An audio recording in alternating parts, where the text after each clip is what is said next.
In the past 4 years, these are the 10 things that I did which has prevented me from growing and leaving my comfort zone. And if you're still in this process of I still don't want to chase my goal, it's too hard, follow these 10 steps because they truly are the backbone of keeping somebody in the comfort zone. Not only that, they make them so complacent to the point where they're never gonna see the growth, their potential on the other side of the discomfort. Number 10 is claiming your bad behavior as part of your identity.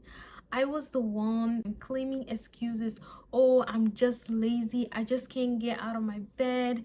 This just too hard, just too cold. I just can't do this. How do you expect people to take you seriously when you don't take yourself seriously to show up to the things that you say you're going to do? And claiming these part of behavior as your identity is just make you look pathetic. You're just saying that don't trust me, I'm not trustworthy, don't give me something hard to do because I'm gonna mess it up and I'm not gonna be accountable for it. I remember I had an internship, it was hybrid, and so I didn't show up for the whole week, but I was doing it online.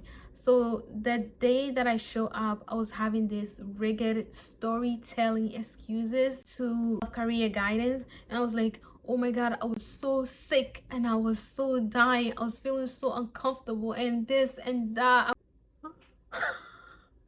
Remember her face, she was just there and looking at me like this. And I don't want you to do that. It's always happened in the friends group as well. When you are in the friends group of people and everybody's talking about their bad behavior, and you go as well and talk about, oh, me too, I'm so lazy, I spent huge amount of thing on this thing. We do that. Why? Because we want to be incongruent with other people's behavior. We don't want to be alone, and we don't want to take responsibility. For example, somebody said that, oh, I didn't submit my assignment on time. Everybody in the group didn't, but you did. And you go around and saying that, well, me too, I just did it last night, when you did it way before last night, just to make yourself feel part of the group. No, stand up. Your good quality, when they are shown, that's an example for other people to follow. Don't be part of the bad community. Be the one that is going to show the example to other people. Number 9, holding on to your past. We all have our past grudges, whether they are regret, fear, or resentments, or anything, or shame. We hold them. Sometimes they may not be like that. They might be certain positive aspect that we grow up with. And for example, I was so in tune to the person that I was at a certain age because I was just like, oh my god, I wish I was this girl again, because she was just so nice, didn't have much to do, just into herself.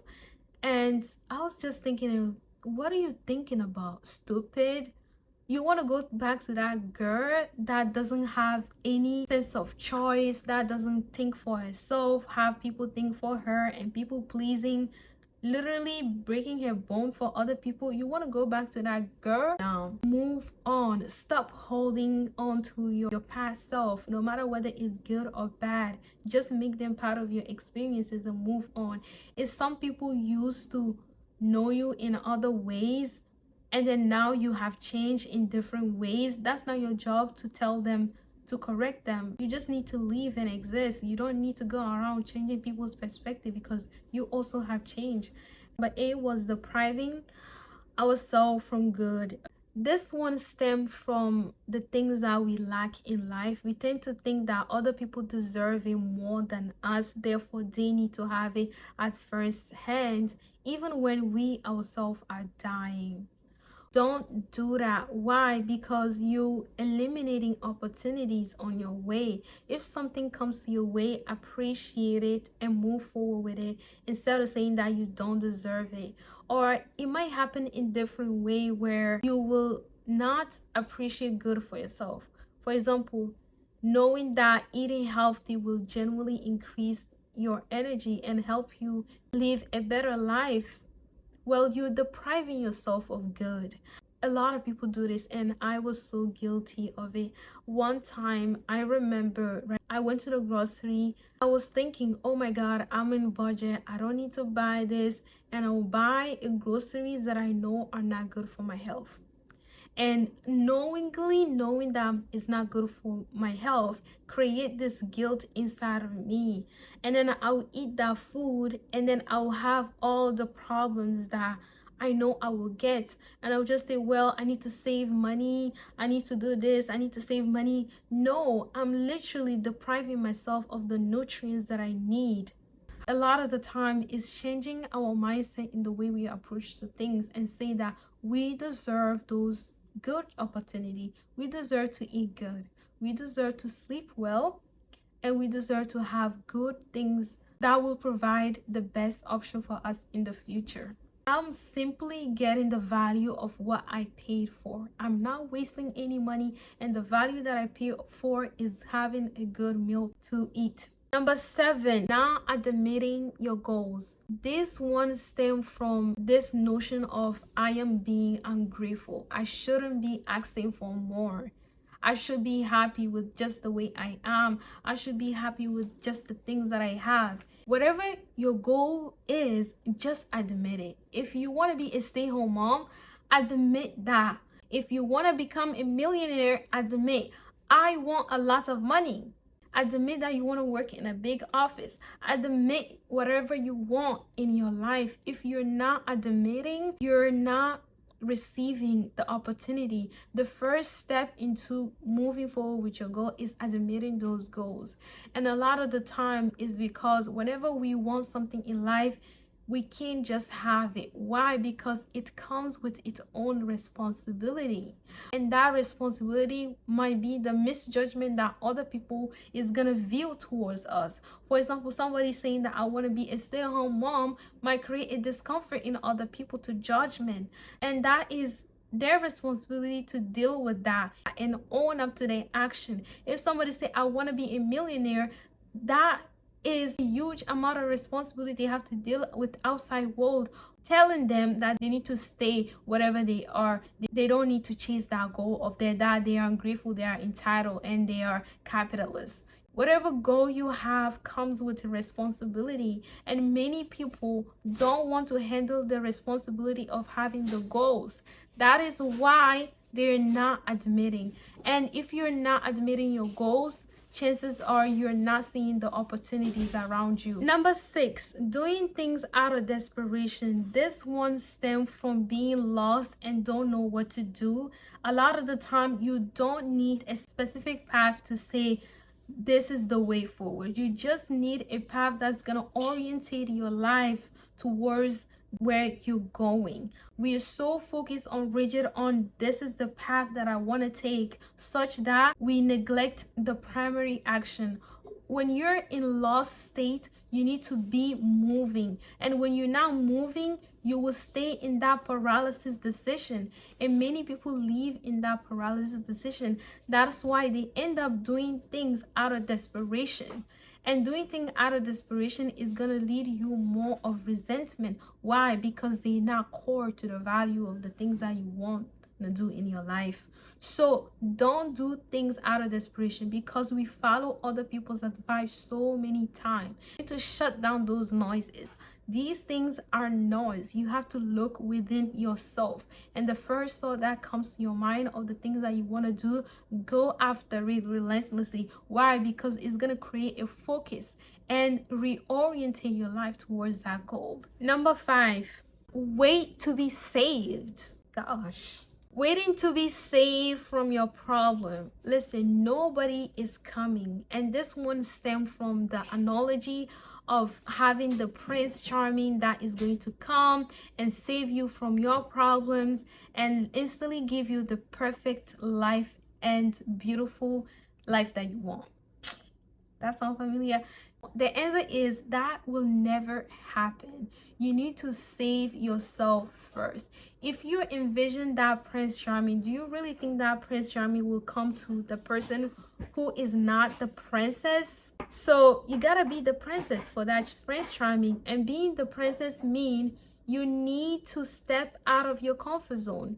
Do the things that you need to do. Take in charge of your life, because nobody is coming to save you. And if you're still wondering, I need to sit there, I don't need to do anything, I just need to get married and that will be fine, guess what? Those problems will follow you wherever you go, and it doesn't matter where you go. It could be in your marital life, it could be anywhere you go. When you haven't solved those issues at your state, they're going to follow you there, and you need to solve them. And when you solve them, you create that resilient personality. This is why when many people, they don't solve the initial issue, they go somewhere else, and then the same pattern follow, and the person is wondering, I thought you're this, I thought you're that. No, it's not. They were never that person. It's just that their flaws were hidden, and they created this mask around them. Saving yourself means you stepping out first. You're stepping out of that comfort zone. And if you're not stepping out, nobody's coming. Not your mom, not your dad, not anybody, not even your Prince Charming, because chances are they're going to find the perfect princess for themselves. Number 4, waiting for validation from people outside world. A lot of the time, we are not well equipped while growing up with the decision-making process. We're used to people making decisions for us, where we go to school, where we go to learn, how we dress up, everything, to the point where even our basic step of making life choices, we can't make those decisions. Therefore, we seek validation to the point where it's not even our own insight. It's not what we truly want. It's about based on what other people want. If you grow up doing so good all the time, you want to keep up with that expectation of doing good. That is not good in and itself. Why? Because reality is not perfect. Reality does not stand on the perfection side. It's about risk taking, it's about making mistake, it's about learning. And if you're living with the expectation of people around and making your judgment by seeking their validation, you're doing a huge disservice to your future self. It's unsurprising why many people can't make decisions for themselves. They don't want to hold that responsibility that comes with taking decisions. You need to learn to take that with you. If you make decision to do something and you do it and it messed up, yes, that sucks. But what have you learned from it? You need to move forward with that. Instead of sitting there where I should have never done that, my mom was right, my dad was right, everybody was right, I should not done that. No, that's your first step to say that I'm gonna learn from this and move forward. If you're accumulated a resume of all the accomplishment that you did, and suddenly you can't do the things that you say you want to do, or you did it and you made a mistake, that is not your job to back out. That is your job to stand up and say, yes, I did have all these qualifications, and yes, I'm still suck, and yes, I can learn, and yes, I can grow, and still show the best of your ability. Number 3, self-deprecating. Self-deprecating is literally not accepting the skills that you have. If you're good in something and people are complimenting you on that, that's not your job to say, well, I'm just doing this for fun, or I'm just not good at it. No, take up the spot. Why? Because there's chances are that will be the things that will unlock the things that you want in life. A lot of the time we don't know what we're good at, and sometimes when people see that you're skilled in something and they give you compliments on it, you need to take that to consideration. We are afraid that if we stand up and take up the space, people will start to hold us to certain standard, and if we don't meet that standard, we're screwed. Stop trying to meet the standard of so many people. Meet your own standard. Have your own expectation of what you want to learn, or the kind of person you want to grow, and see what environment that you want to grow in. Number 2, this one will literally send you to the trenches, and that is not fulfilling your own promises. We're so good at fulfilling other people's promises. We literally will wake up and die for other people's need and wants. But when it comes to ourselves, even the little step of saying, I'm going to read for 30 minutes today. I'm going to read for 5 minutes today, right? We're not doing it. Having the confidence is not about talking in the mirror and saying that I'm confident. It's years of incremental step you have taken towards something which have accumulated. And at the time when you're going to take a big step towards a big goal, now you're going to have that confidence. Why? Because you have long years of evidence to prove that you can do it.